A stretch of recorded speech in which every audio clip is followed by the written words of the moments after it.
গত ১৫ বছরে জামায়াতে ইসলামীর ওপর আওয়ামী লীগ সরকার যে নির্যাতন করেছে তা ক্ষমা করে দেওয়ার ঘোষণা দিয়েছেন দলটির আমির ডক্টর শফিকুর রহমান।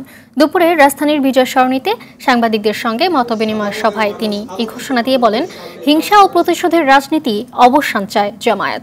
সাংবাদিকদের উদ্দেশ্য করে তিনি বলেন, অতীতে সাংবাদিকদের মুখে তালা ঝুলিয়ে দেওয়া হয়েছিল, স্বাধীনভাবে লিখতে পারেনি।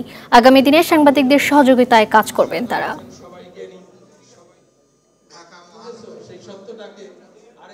আমি ব্যক্তিগতভাবে বিশ্বাস করি যে ব্যক্তি কিংবা জাতি পিছন নিয়ে কামড়াকামড়ি করে সে পিছনে পড়ে থাকবে, আর যারা চায় যে আমরা এগিয়ে যাই তাদেরকে ফরওয়ার্ড লুক করতে হবে, সামনে দেখতে হবে। এই জন্য আসুন পচা পিছনটাকে পিছনে ফেলে দিই। এখন জাতি হিসাবে ঐক্যবদ্ধভাবে সামনে কিভাবে আমরা আগাবো, আমরা সেই রোডম্যাপ তৈরি করি সবাই মিলে।